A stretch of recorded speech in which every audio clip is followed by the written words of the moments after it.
Hope you're all still awake. Late Night Mega here.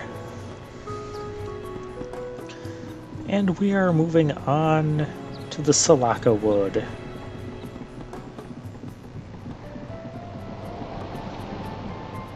Yeah, that's all I have to say about that.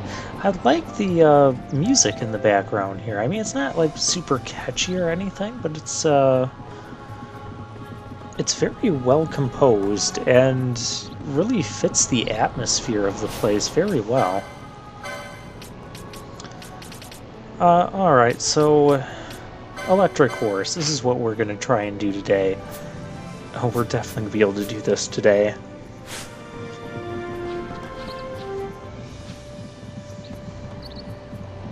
Alright, so another thing I've been doing is I've been playing Final Fantasy XV in between recording commentary. Now, Final Fantasy XV, not something I think I'd ever do a Let's Play of here. Ooh, brown chocobos, let's kill them. You know, the game is just...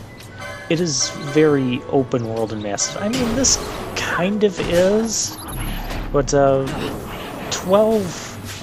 is like nothing compared to 15. Like it... Choco Comet? You can't be doing that nonsense. Well, let's wait for the heal. Yeah, it's very, very open world. Whereas Final Fantasy XII, it was like, okay, well here's a big area you can explore. And there's a lot of areas you can't really go to until you progress along the linear path. 15 is more like, here's a big area, and a massive, massive area, and here's a linear path that you can follow that we call the main story. And you can follow it at your leisure. Meanwhile, there's, you know, hundreds of other side things, and oh, that's what we're going after. Well, that looks pretty. That looks that's very neat to look at. But that means we have to go to the other side? Over here?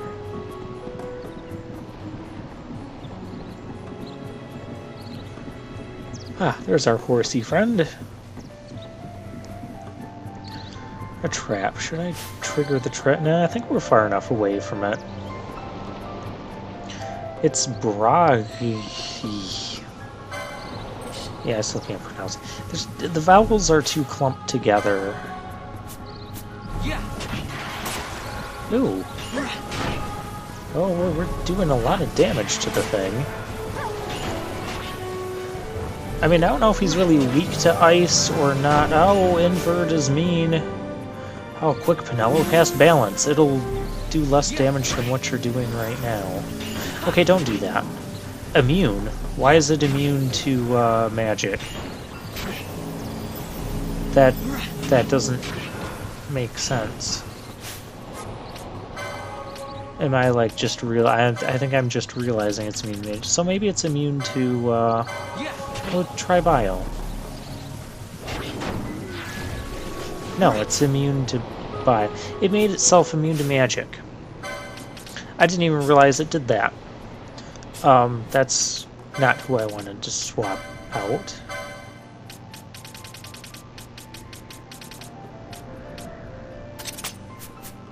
Yeah, we'll just use the strongest katana. Yeah, why is Pinello here and Ash isn't? Can you explain that past gameplay me? No, he cannot. And I can't swap Pinello out right now because it's targeting everyone with this snake lash thing. I can swap Pinello out now. Get me Ash back in here. Alright. And we got him. Well, giant horse with sparklers for a mane is defeated. Alright. So yeah, Final Fantasy XV, and the gameplay of it, it's a lot more... I mean, you think it's bad that I get distracted in going through the Final Fantasy 12 areas and being like, oh look, there's another enemy over there. Oh look, there's a treasure over there. That happens with 15, with me playing even more. Only now it's more like, oh look, I can see a item point on the map. Let's go get the items, whether it's food or treasure or minerals. And like, oh, it's just a little ways, and then pretty soon I'm far off. Oh, the Necro Hall of Nabudis. I'm only pronouncing that correctly because the game pronounced it for me before. This is all the remains of Nabudis. 2 years ago it was destroyed utterly by a mysterious force. The work of the Midlight Shard. This? In just 2 years? How? As the Dawn Shard brought down the Leviathan and her fleet, a fell mist spilled forth. It is like the same thing happened here. The Nethicite's mist has corrupted the life of this place. It is a necrohall overrun with beasts. We tread here on a fool's errand. We had best turn back.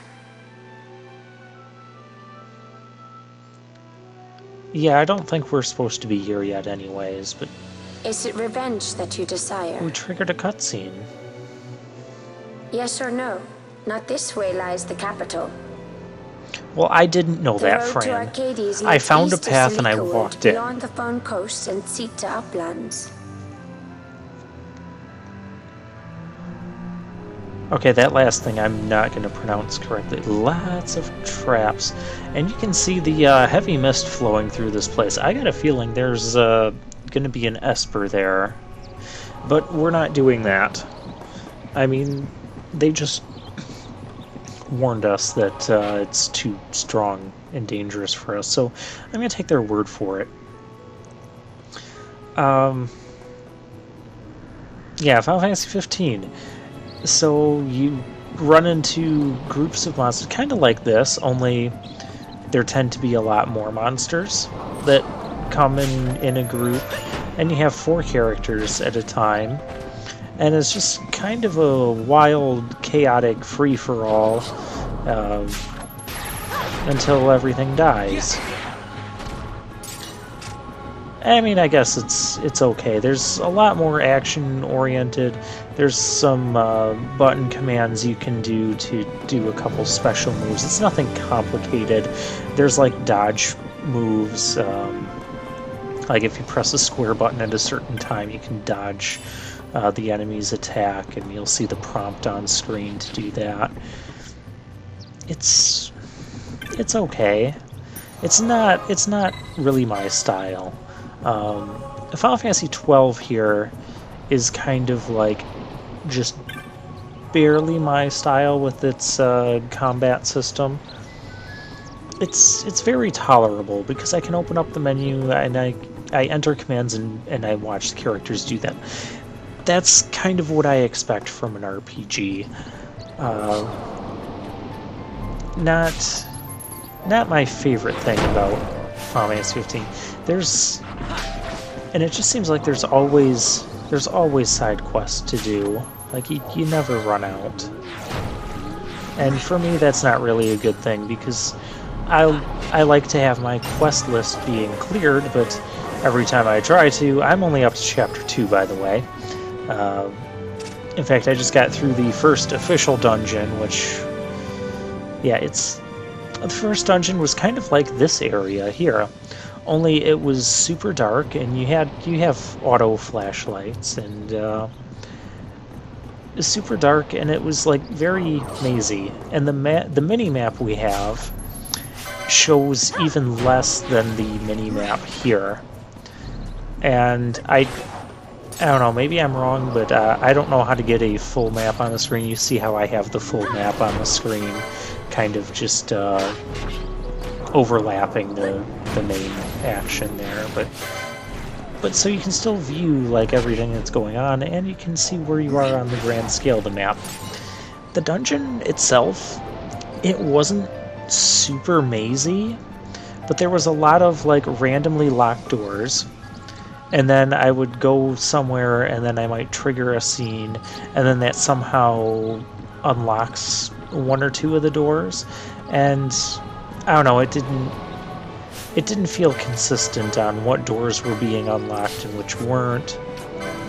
There was like this super big vault door that you know, I wasn't going to go into because it was super locked. So, and I'm not really a fan of that idea, the whole, okay, well, here's the first dungeon, and there's some deeper parts to it, but you have to come back, like, much later in the game. I don't want to revisit old dungeons to do that kind of stuff.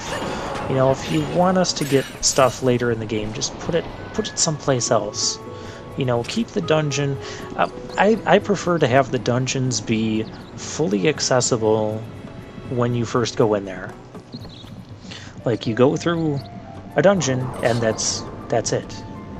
I mean, yeah, there's the Barheim Passage here, but realistically, we couldn't get to that level 40 area in the Barheim Passage our first time through. Our first trip through was just, you know, our first trip through. So yeah, I'm having a hard time getting motivated to play it.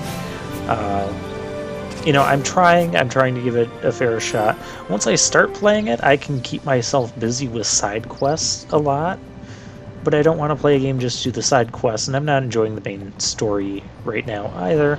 The main story is, by the way, more Empire Wars. So yeah, how many Final Fantasy games are doing Empire Wars?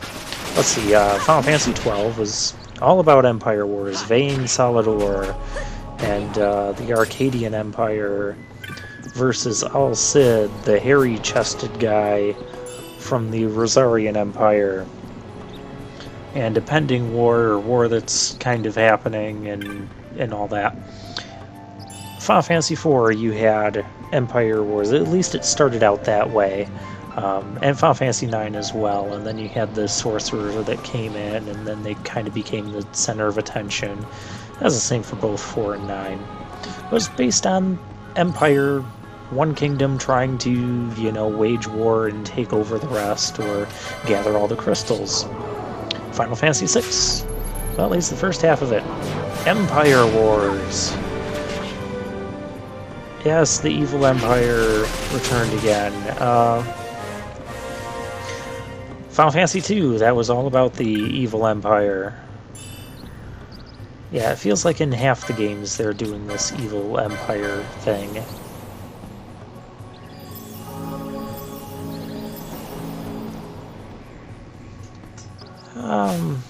So yeah, I'm not super excited about the plot, especially after, you know, having Empire Wars as the plot of 12, which I just finished playing through. Well, haven't done the post game yet, but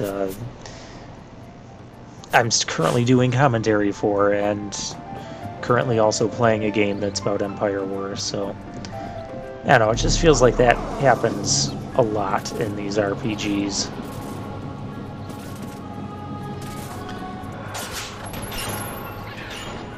But yeah, in the travel time, the time it takes you to travel from place to place, even when you have a car, which is kind of cool because you get to, you can listen to past Final Fantasies in the car, or Final Fantasy music in the car.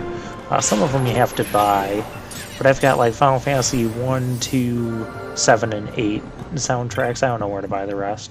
They're not at any of the places that I can shop for right now. But yeah, sometimes sometimes either a side quest or even the main quest will take me from like one end of the area that I can travel to right now. There's like this small section of the world map,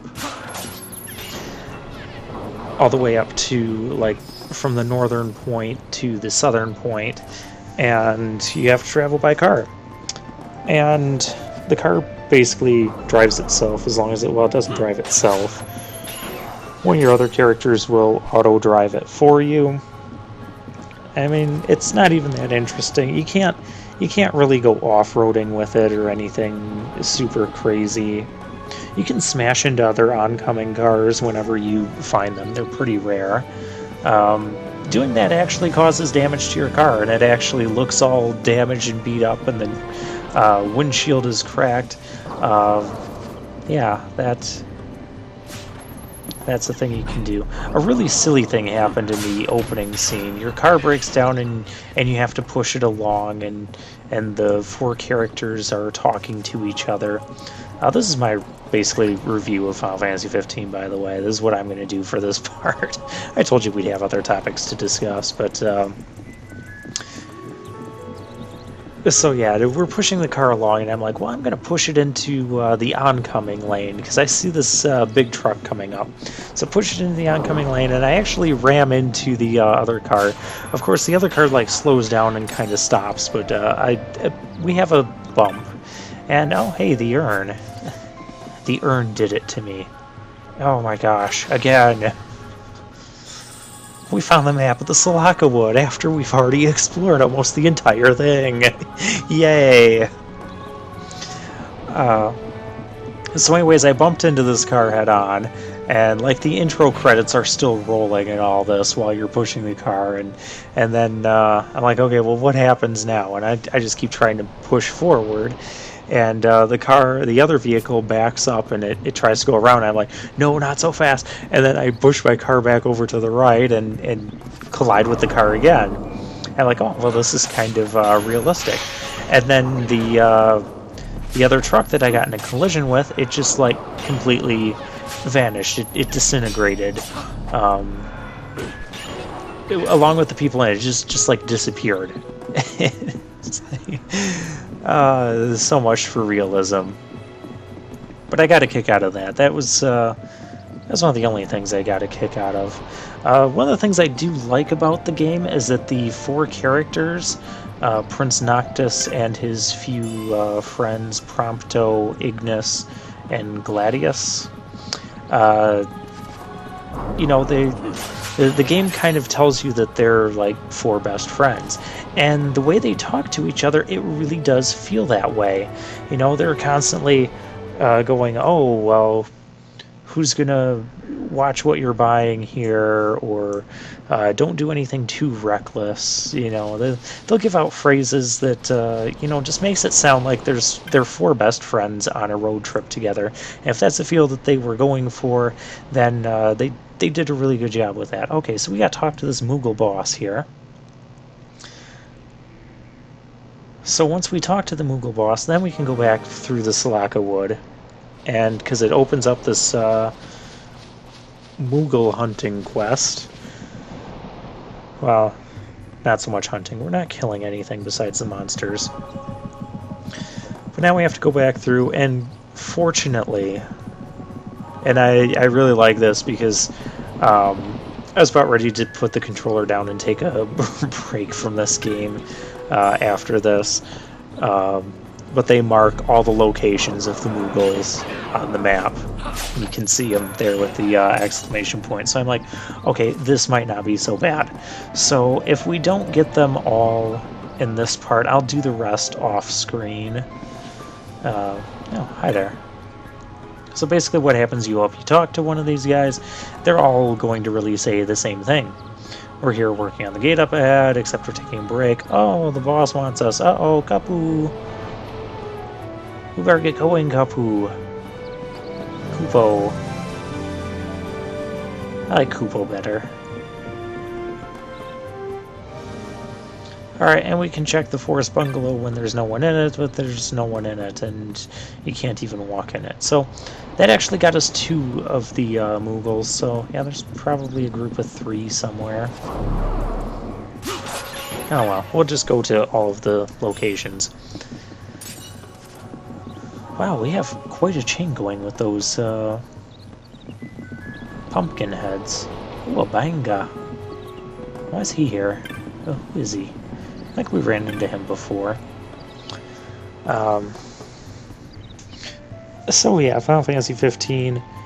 A lot of times though, they'll, like, you can tell that once you play the game enough, you know, you'll trigger them saying these phrases. I mean, at first it'll feel like, yeah, this is really neat. It feels very realistic, but then You know, every time you walk out of a town, they'll be like, "Oh, it's hot out here. Oh, you should take off your jacket." And they don't always say that every time, but you know, they do repeat some of those phrases. So it seems like they have these semi-randomly generated phrases for the characters to say, is just kind of having some dialogue with each other.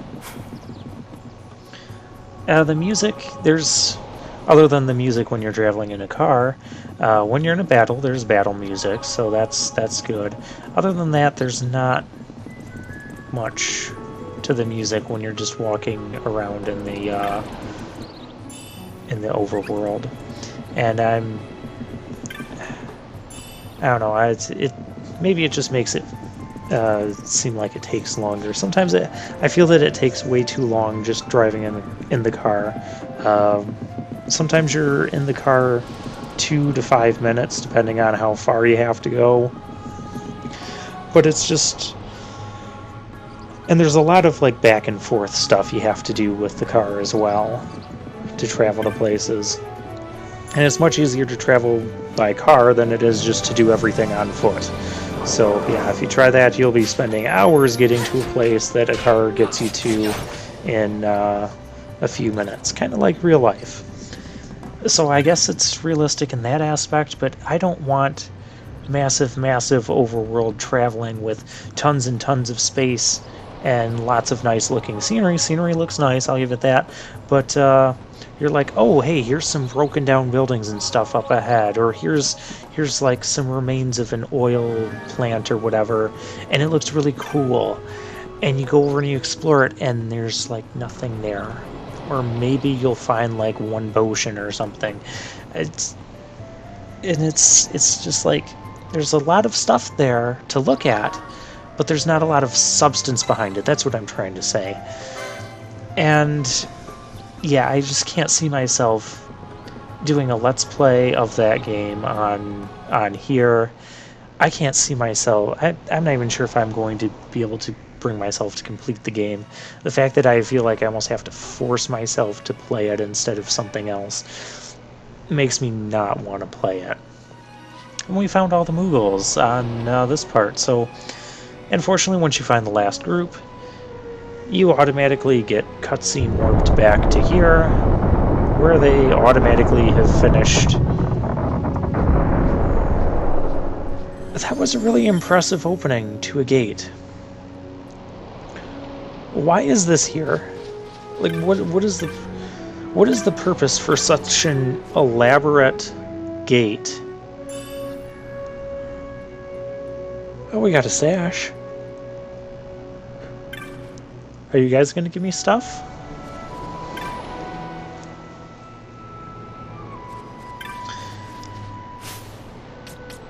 Yeah, so it looks nice, but a lot of the traveling, it reminds me of Zelda Wind Waker, where you go to all these different islands and you're traveling by boat, and you spend a lot of time, like if the island you want to get to isn't the next one over, you're spending a lot of time just traveling on the water and not finding a whole lot. I mean, yeah, there's little items here and there. There's little items here and there for Final Fantasy 15, but just not stuff that makes you excited to do the things that you're doing and play the game and travel and explore. Maybe that's just me. It would seem we made the right choice. If we'd taken the easy way and come by airship, one of those patrols would no doubt have been quick to roll out the red carpet. Well, that would have been nice. We're on the Empire's doorstep now, so we shouldn't have to worry quite so much. Liar. But that's no excuse to get We're sloppy. not on the Empire's doorstep. A long road to the capital. Yes, that part is true. We're on the Fawn Coast, which is a tropical beach paradise, and we're going to explore that next time. A save crystal. That's a nice way to start off. I don't know what we're going to run into here, so yeah, I'm saving it.